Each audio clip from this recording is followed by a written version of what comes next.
तो दोस्तों स्वागत है आपका आपके अपने चैनल आइकॉन स्टडी में। तो दोस्तों अगर आप C TET, REET, super TET या यूपी टेट किसी की भी तैयारी कर रहे हैं या किसी अन्य एग्ज़ाम की तैयारी कर रहे हैं तो ये वीडियो आपके लिए बहुत ही इंपॉर्टेंट रहने वाला है। दोस्तों अगर आपने अभी तक हमारे चैनल सब्सक्राइब नहीं करा तो सब्सक्राइब करें, जिससे आगे आने वाले वीडियो आपको मिल सकें। दोस्तों हम लोग किस चीज़ के बारे में इस वीडियो में बात करने वाले हैं? दोस्तों हम लोग शॉर्ट ट्रिक देखने वाले हैं मैथ्स के क्वेश्चन की, और ये सारे क्वेश्चन पिछले एग्ज़ामों में आ चुके हैं, तो इसके लिए आप बिल्कुल निश्चिंत रहिए। जो पिछले एग्ज़ामों में आ चुके हैं क्वेश्चन वही यहाँ पे लगवाए जाएंगे। तो दोस्तों बिना टाइम बर्बाद करे स्टार्ट करते हैं। आपका पहला क्वेश्चन ये है। क्वेश्चन कह रहा है कि एक व्यक्ति 90 रुपए की वस्तु को 10% लाभ पर बेचता है, उस वस्तु का विक्रय मूल्य क्या होगा? तो दोस्तों अगर आपने अभी तक क्रय मूल्य और विक्रय मूल्य के क्वेश्चन पढ़े ही नहीं हैं तो सबसे पहले मैं बताना चाहता हूँ क्रय मूल्य क्या होता है। अगर सपोज करिए आप दुकान में जा रहे हैं और आपको लेनी है 1 किलो चीनी, तो जो दुकानदार होगा अगर वो चीनी किसी रेट पे ख़रीद के लाया होगा, अगर वो 1 किलो चीनी सपोज करिए 40 रुपए की ख़रीद के लाया है और आपको 45 रुपए में बेच रहा है, तो 40 रुपए हो जाएगा क्रय मूल्य, और क्योंकि आपको 45 में बेच रहा है तो ये हो जाएगा दुकानदार का विक्रय मूल्य। तो लाभ कितना हो जाएगा? सिंपल सी बात है, 45 जो विक्रय मूल्य है माइनस क्रय मूल्य 40, लाभ हो जाएगा 5 रुपए का। दुकानदार को कितना फ़ायदा हुआ? 5 रुपए का फ़ायदा हुआ। तो इतना समझ में आ गया दोस्तों। अब आप क्वेश्चन में देख सकते हैं कि 90 रुपए की वस्तु को 10% लाभ में बेच देता है इंसान। तो सपोज करिए दुकानदार किसी चीज़ को या व्यक्ति किसी चीज़ को 90 रुपए में ख़रीद के लाया, तो ये हो गया उसका क्रय मूल्य, और क्योंकि वो 10% लाभ में बेचता है तो ये हो गया उसका लाभ परसेंटेज में। तो जब क्रय मूल्य को लाभ के साथ जोड़ देंगे तो वो हो जाएगा विक्रय मूल्य। ठीक है। अब इस क्वेश्चन को हल कैसे करेंगे दोस्तों? एक तो थोड़ा लेंदी मेथड है, वो थोड़ा बड़ा है, एक है शॉर्ट ट्रिक। शॉर्ट ट्रिक मैं आपको सिंपल से बता देता हूँ। यहाँ पे कितना है? 10% आपको लाभ दिया है, तो यहाँ पे आपको 10% अगर लाभ दिया है तो आप 10 को 100 में जोड़ देंगे। हमेशा आप ऐसे ही करेंगे। तो 100 में अगर 10 को जोड़ेंगे तो आपको 110 मिलेगा। अगर यहाँ पे 100 की जगह 10 की जगह 20 दिया होता तो यहाँ 120 हो जाता। अगर 30 दिया होता तो 130 हो जाता। तो दोस्तों ऐसे ही करेंगे। अगर 10% लाभ दिया है तो 100 में 10 जोड़ देंगे, अगर 20% लाभ दिया है तो 100 में 20 जोड़ देंगे। अब उसके बाद करेंगे क्या? यहाँ पे 110 हो गया, मैं साइड में लिख देता हूँ। अब क्या करेंगे? यहाँ 90 रुपये दिया गया तो आपको करना क्या है? 90 गुणे 110 बटे 100, ये आपको करना है। अगर यहाँ पे 20% दिया होता तो यहाँ पे 120 हो जाता। तो 0 से 0 चला गया, 0 से 0 चला गया। अब यहाँ 9 बचा है, यहाँ पे 11 बचा है, तो 11 नीम 99। तो इस रेट में वो व्यक्ति उस चीज़ को बेच देगा। तो आपको समझ में आ गया? अगर आपको अभी भी थोड़ा कन्फ्यूज़न है तो चलिए हम लोग नंबर बदल देते हैं। यहाँ पे सपोज करिए 20% दिया है, तो क्या हो जाएगा?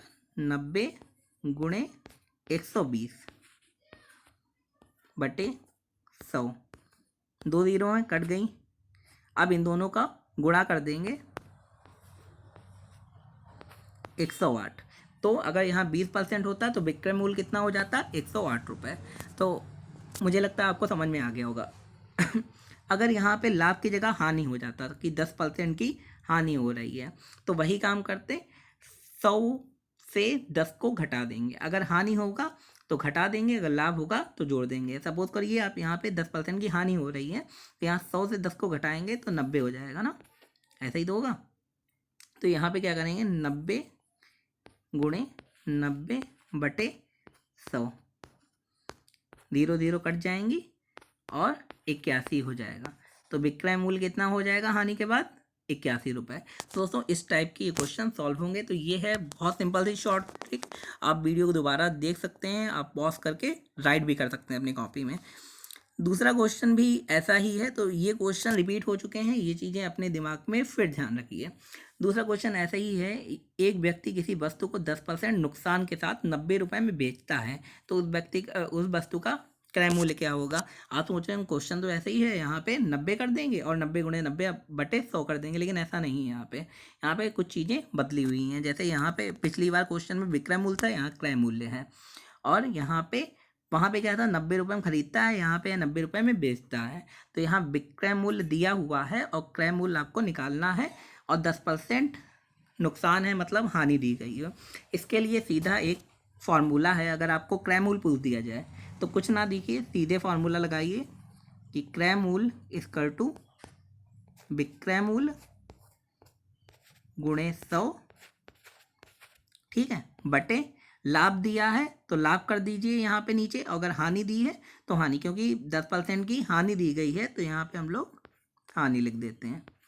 अब यहाँ वैल्यू हम लोग रख देंगे, विक्रय की जगह विक्रय मूल्य कितना है 90 गुणे 100, हानि कितनी दी गई है, क्योंकि 10% की हानि दी गई है तो हम लोग बिना सोचे समझे 100 में से 10 घटा देंगे और यहाँ पे लिख देंगे 90। समझ में आ गया, 90 से 90 कट जाएंगे, बचा कितना 100, और यहाँ पे हमने टिक मार दिया। ये चीज़ समझ में आ गई आपको।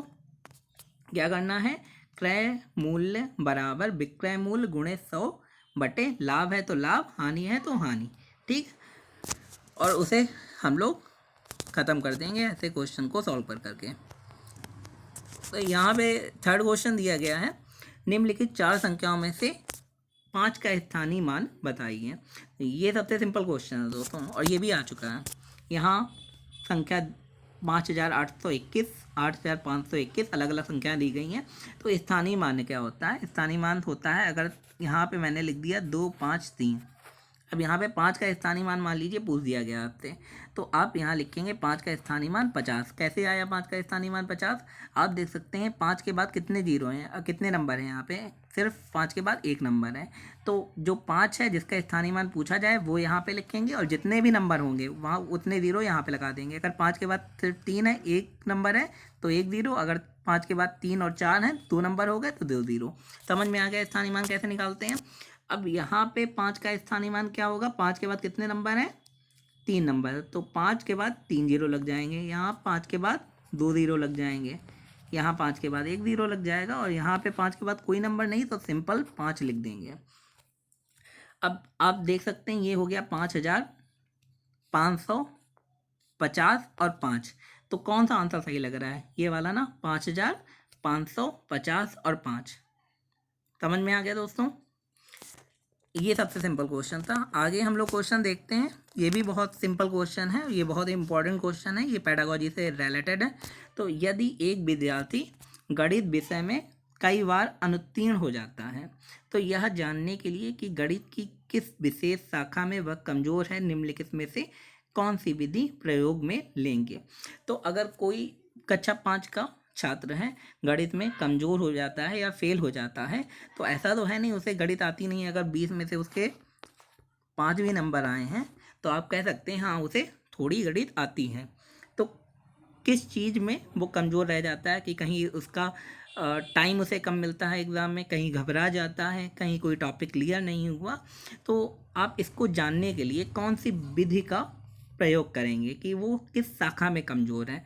लिखित कार्य कोई मतलब ही नहीं है इसका, मौखिक कार्य इसका भी कोई मतलब ही नहीं है, निदानात्मक तरीका और उपचारात्मक तरीका, ये 2 तरीके हैं। एक का मतलब होता है डायग्नोस करेंगे और एक का मतलब होता है उसकी प्रॉब्लम को सॉल्व करेंगे, क्योंकि आपको ये देखना है कि वो किस चीज़ में कमज़ोर है। अभी हम लोग उसे क्वेश्चन दे के उसका सॉल्व नहीं करवा रहे हैं, हम लोग सिर्फ ये जानना चाहते हैं वो किस चीज़ में कमज़ोर है, तो वो उसके लिए हम लोग निदानात्मक तरीका यूज़ करेंगे। जब भी आपको पूछा जाए कि आपको छात्र के लिए ये जानना है कि उसमें कमी क्या है, तो आप निदानात्मक तरीका में टिक लगाएंगे। अगर आपसे पूछा जाए कि आपको उसे कमी को निकाल के उसे हल करना है, सॉल्व करना है, तो आप उपचारात्मक तरीका कर देंगे। समझ में आ गया। अगर पूछा जाए कि कमी आप निकालिए कि कौन सी कमी है छात्र में, तो निदानात्मक, अगर उसे हल करना है कमी को तो उपचारात्मक तरीका। ठीक है, आगे देखते हैं।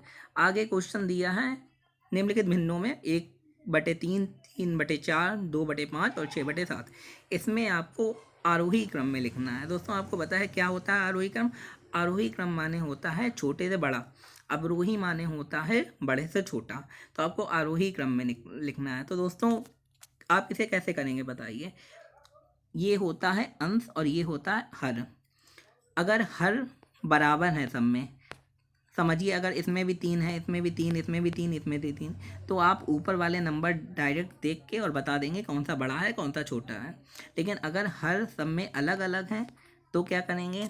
तो दोस्तों मैं एक सिंपल सी ट्रिक आपको बताना चाहता हूँ। आप ये बताइए, 3 में से 1 गया कितना बचा? 2 बचा। 3 में से 4 गया कितना बचा? 1 बचा। 2 में से 5 गया कितना बचा? 3 बचा। और 6 में से 7 गया कितना बचा? 1 बचा। तो जो ये बचा है ये से अलग लिख लीजिए, 2, 1, 3, 1। ये आपने माइनस कर दिया और इतना हम लोगों का बच गया। अब जो ये ऊपर वाले नंबर हैं 1, 3, 2, 6, इसे आप यहाँ पे लिख लीजिए, 1, 3, 2 और 6। आपने क्या करा?